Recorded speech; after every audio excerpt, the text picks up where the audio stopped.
niba muri wowe wumva ushaka kuzakabya inzozi zawe cyangwa se ushaka kumva ibiganiro bijyanye no gukabya inzozi, ntuharenge wahageze kuri Big Win TV, aho dukusanyiriza ibitekerezo byiza kereka umuntu uri gukabya inzozi atari nk'igihano cyangwa se atari igitangaza, ahubwo ari ibintu bishoboka.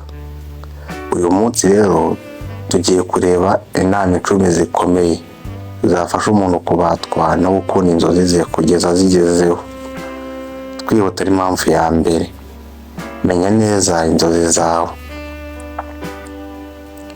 Ntushobora gukurikira ikintu utazi neza. Numara kumenya wandike inzozi zawe, uzihe ibisobanuro bihamye, uzisobanurire buri munsi. Buri munsi uko bukeye ufata umwanya wongera uzikundishe kandi uzisobanurire.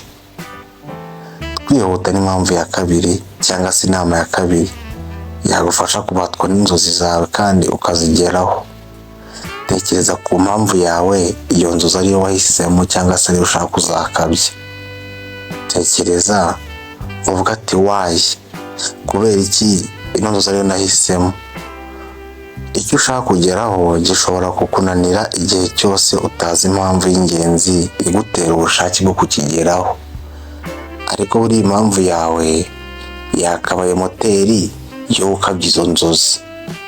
Reka twikomeze n'impamvu ya gatatu, kora gahunda buri munsi. Ntugategereze ibihe byiza, tegura buri munsi igikorwa n'ubwo cyaba ari kimwe gito cyangwa se kimwe kinini ubishoboye kizagufasha kwereka inzozi zawe yuko nawe watangiye, yuko kandi uzikunze. Reka twikomereze n'impamvu ya kane, gusa niba nawe wabikunze dukorere subscribe kuri Big Win TV. Twikomereza n'impamvu ya kane yagufasha kubatwa ndetse no gukunda inzozi zawe kandi ukanazikabya. Ihatire kwiga buri gihe, kuko n'abanyabwenge bavuze yuko ntabwo wagira ku bintu bikomeye uramutse udafata umwanya ngo usome, kandi ngo usome ibintu bijyanye cyangwa se unumve ko byose ari ukwiga ku bijyanye n'inzozi zawe cyangwa se n'abantu bakora n'ibintu bisa nka za nzozi zawe. Inzozi zisaba ubumenyi kandi zisaba ubushobozi, zigasaba n'ubuhanga. Iga buri munsi ku kintu kimwe kijyanye n'inzozi zawe. Reka twikomereze n'impamvu ya gatanu, rindira igihe cyawe nk'igihe kera. Rero igihe cyawe ni uyu munsi. Wirinde ibintu nta wundi. Iyo ushaka gukabya inzozi zawe wirinde ibintu byose bisamaza nk'imbuga nkoranyambaga, abantu bakurangaza, kwicara ubusa. Umenye ko umwanya ari mutoya cyane kandi umwanya ari umutungo. Rindira igihe cyawe kandi umve ko kukirindira ari uyu munsi. Ubwo uyu munsi umenye ino story cyangwa se umenye andi makuru, menya yuko inzozi zawe ari n'umunsi wari utegereje ngo utangire kuzikabya cyangwa ugire icyo uzikoraho. Reka twikomereze ku mwanya wa gatandatu, fata inshingano ku rugendo rwawe. Ntukagire uwo wimura amakosa yawe cyangwa se uwo ushyiraho amakosa yawe. Niba ushaka kugera ku nzozi zawe, wowe ubwawe ugomba kuzishyira imbere kurusha undi wese. Ntuzumve yuko igihe wikubise hasi ukazana igisebe hari ubundi wumva uburibwe nk'ubwo uri kumva. Hoya, uburibwe ni wowe ubwumva. N'igisebe kirwaye ntabwo nta muntu ugufasha kukubwira ngo uzana nkurwareho igisebe ngo nigikira nzongera ngusubize ibya. Oya, urakirwara ukivuza. Rero wumve ko inshingano ari izawe, nta n'undi muntu uzagufasha gukabya inzozi wowe ubwawe utazishyira imbere yawe kurusha undi muntu uwo ari we wese. Twikomeza n'impamvu ya karindwi, gusa niba wabikunze ni ukuri dukore subscribe. Inama ya karindwi, guhura n'abantu bafite icyerekezo. Abo mubana nibo bakugira cyangwa se bagusenya. Guma hafi y'abantu bafite inzozi, abaguha imbaraga.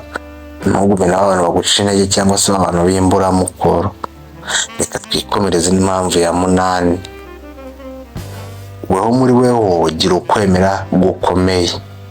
kwizera ko bishoboka ni intambwe ya mbere. Ubwo urumva kwizera ko ibintu byose bishoboka buriya niyo ntambwe ya mbere ugomba gutera mu buzima bwawe. Igihe icyo twita confidence, wumve yuko ushoboye nubwo abandi batabyemera cyangwa ukuri kwabo kuri weho kuri hasi. Wumve yuko nta wundi muntu uzereka isi yuko ushoboye keretse weho ubwawe. Reka twikomereze n'impamvu ya 9. Iyo wamaze gutangira cyangwa se wabimenye, ugomba kwihanganira inzitizi, imbogamizi, gutinzwa n'abantu, kunanirwa ni bimwe mu buzima bw'urugendo cyangwa mu bigize urugendo. Ujye usubira hejuru ko uguye, kuko intsinzi yihisha muri perseverance cyangwa se intsinzi yihisha mu kumva yuko waguye, ukumva ko washaka guhera hasi, ukumva ko utahaguruka. Haguruka wongere urwane. Reka turebe inama ya nyuma. Ayo nayo inama mu bintu byose ubundi mu buzima bwa buri muntu, mu byo umuntu akora byose yakabaye iya nyuma, kandi ishatse yagiye ibanza ikaza ari n'iya nyuma. Impamvu ya nyuma ni iyi ngiyi: sengera inzozi zawe kandi wizere Imana.